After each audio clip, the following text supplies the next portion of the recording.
Hey, what is going on, guys? It's Young here, and today I'm back in another Fortnite video. And today's video, I'm going to give you guys some very good tips and tricks that you guys can use to win way more solo games here in Season 3. I'm going to share with you guys all the things that I do personally that helps me get so many more wins and allows me to play much better in gunfights as well. So if you guys are looking to get way more wins here in solos, definitely stay to the end of the video because I have some really good tips that you guys can use that is going to help you improve your win percentage and get you way more wins here in Season 3. And real quick, before we get into the video, I have a V-Buck giveaway. I give away 2,000 V-Bucks every single Friday. So if you guys want to take part in this giveaway and win some free V-Bucks, all you guys have to do is to drop a like on this video. Make sure you guys do subscribe to the channel. Make sure you guys do turn on post notifications so you guys get notified for every single new video and when I announce the winners. And lastly, leave a comment down below of either your Xbox gamer tag, your PSN gamer tag, or Epic account, and you guys will be automatically entered into the next giveaway. And lastly, make sure you guys do support me in the item shop. All you guys have to do is go down to the bottom right, click on support a creator, type in creator code YoungHumor, and you guys will have me added and supported as a creator in the item shop. And alright guys, let's go right to the video. Alright, so in this video, I want to give you guys some tips and tricks on how to win more solo games here in Season 3.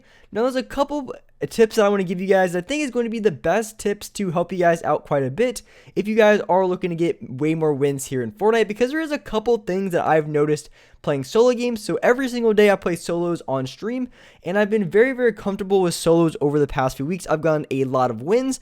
And even just yesterday, I ended up getting a 7-win streak on stream just in solos. So I've been playing really good, and there's a couple of things that I've noticed specifically in solos that is going to help you guys out and get a lot more wins. So the first thing that I want to talk about that I think is really important that I've noticed in specifically solos, I think this applies to all game modes as well. But one thing that I've noticed is when you're going to approach a gunfight, or if you're fighting a player already currently, you don't want to stay in one area for too long, or you want to be able to finish off the player very quickly. And a good way to think about this is if you find that in games you're getting third party a lot, what tends to happen is, or at least just know, the second that you in a gunfight, it's kind of like a ticking time bomb. The second that you enter the gunfight, and the longer that you're in there, the more chances are that you're going to get third partied. And that's one of the biggest things that I've seen a lot of players end up losing a lot of games on. They're getting constantly third partied. And the reason why this is happening so often is they're having a hard time finishing gunfights very quickly. Now, I think playing aggressive is a really good idea, but you really have to play smart as well. But when you're going into gunfights, you always want to end the gunfight as quickly as possible, because if you're in a gunfight and you're constantly shooting at each other for a good solid 30 seconds to a minute, chances are that in a game someone's going to hear that gunfight and they're going to try to jump in, they're going to try to use their helicopters, or they're going to spam you with their grenade launchers, or they're going to spam you with anything they possibly have in the game, which is super annoying. So when you're in a gunfight, the number one goal that you want to have is going to be able to finish off the gunfight as quickly as possible, because you don't want to get third party game after game, because yeah, you can win a couple third parties and you can make it out, but it is significantly harder, and eventually your luck's going to run out and you're not going to be able to consistently win game after game if you're getting third partied every other fight that you're going into. So that's why you want to be able to play very smart, and you also want to be able to play very quickly when you are in gunfights against players, because the longer that you're in a gunfight, the easier it is for other players to hear the gunfight, and you're going to get third partied more times than not. So that is probably one of the number one things that you guys want to keep in mind. And of course, not every single gunfight you're going to be able to play super aggressive, but it's just something to just consider when you are playing against other players in game. So another tip that I can give you guys to help you win much more games, and this is something that I do quite a bit that really helps me out a lot, and it really has been one of the biggest things to help me get much more wins here in Season 3. And that one thing is going to be very aware of all the items that you have. And what I mean by that, I'm talking anything like materials, the weapons you have, just your positioning, all that type of stuff really plays a huge factor. And give you guys a quick example of what I mean is, so if you're in a game and you know you're low on materials. When I say low on materials, I mean anything under like 500. Obviously, it depends. If you go against like a not so good player, you could probably make do with like 300. But if you go against a really tryhard player or in game, you're probably gonna need at least like 1,000. So if you're having anything less than like 500 materials, just being very aware that you don't want to be in the middle of the map. You want to be somewhere close to buildings. So say, for example, you get shot, you're going to be able to retreat next to the building to be able to get off some heals. Otherwise, it's going to be such a pain trying to fight off other players, only having 400 or 500 materials.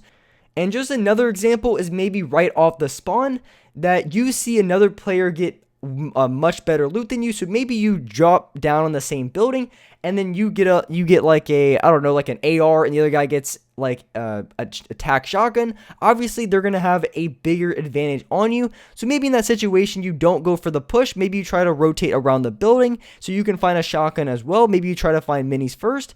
Just knowing what the other player has as loot could serve as a significant advantage, because you're going to be able to play according to what they have. And of course, like if the other person has like minis and a shotgun and you only have an AR, even if you're one of the best players in the game, you're still going to struggle to win that gunfight just because the other player has significantly better loot than yourself. So just knowing the type of loot that you have, and even this is something that I do myself in games too, because I don't care what anybody says, the tac shotgun is the worst gun in the game. It is absolutely trash. Okay, maybe the FAMAS is really bad too, but the tac shotgun is utterly trash. And if I have a tac shotgun, more times than not, instead of trying to go for a push on another player, I'll try to find a charged shotgun first, because I know if I get into a gunfight and the other guy has like 200 HP and a charged shotgun, I'm probably going to be losing that gunfight with attack, because I'm going to be hitting for 25 damage, maybe a 30 headshot if I'm lucky, and then the other player is going to have a much better loadout, and it's just going to be so much harder to win that gunfight.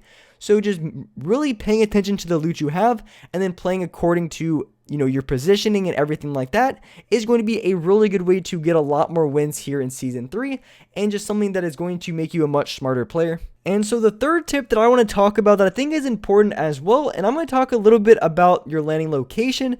And this is important too, because where you land is really going to directly correlate on the type of loot that you're going to be able to get, and also how you're going to be able to play the game. So for example, if you're the type of player who lands at, say, more populated places, so I guess maybe Agency, Salty, or Lazy, so if you land at those locations, more times than not, you cannot really be surprised if you're not always having 200 HP, because when you land at these locations, the loot is going to be a little bit more limited, especially if a lot of people land there. And also at the same time, if you're landing at these hotter locations, maybe towards the mid game, you can't really be surprised if you only have like 400 materials, because say you drop at the Agency, you're probably not going to have max mats coming out of the Agency, just because there's not a ton of resources there. You could probably get maybe a couple hundred here and there, but you're not going to be having max materials. So if you're a player who's constantly losing games to being out of mats, if you feel like you're losing the games to not having any shield, then you really want to consider landing at a location that is a lot more beneficial to these spots. So if you're losing games because you're not having enough shield, then you want to land at a location that you can easily get 100 shield and also have a couple minis left over. And if you're constantly losing to having not enough materials, then you probably want to land at a location that you can get at least, say, 800 or 900 materials very easily off the spawn. So I think your landing location is really important, and I think the best landing location is really up to you and your playstyle, because of course, if you want to get a lot of kills, you're going to have to land at, say, Salty or Agency, wherever there's going to be a lot of people. You're not going to get a 20 kill game landing at the corner of the map, but also at the same time, if you land at these hotter locations, you're not going to have as many materials as someone who landed at the corners, and you're also not going to have as many shields as someone who maybe landed at Slurpee and they got all of the slurp trucks and all that kind of stuff. So you have to really take into consideration where you land, and also the advantages and disadvantages that you have, because typically speaking, where there's going to be the most amount of people, there's going to be the least amount of shield and also materials at that location. So you really have to consider where you land, and if you're constantly losing games to one of those things, like you're not getting enough materials or shields, then you maybe want to change your landing location or change your rotation to which you get much better loot off the spawn. And so those are going to be my 3 best tips for solos. Like I said, I've been getting a ton of solo wins on stream. I stream every single day here on this channel. So with that being said, that's wrap it up for this video. If you guys like this video, make sure you guys do drop a like, make sure you guys do hit that subscribe button, hit that notification bell, because just like I said, I stream every single day here on this channel, so you guys definitely want to come by. It's a lot of fun. I play solos every single day. I went on a 7-win streak just yesterday, so like I said, hit that notification bell so you guys get notified when I go live 6 o'clock Eastern Standard Time every single day. But with that being said, I do appreciate you guys watching the video, and alright guys, I'll see you next video.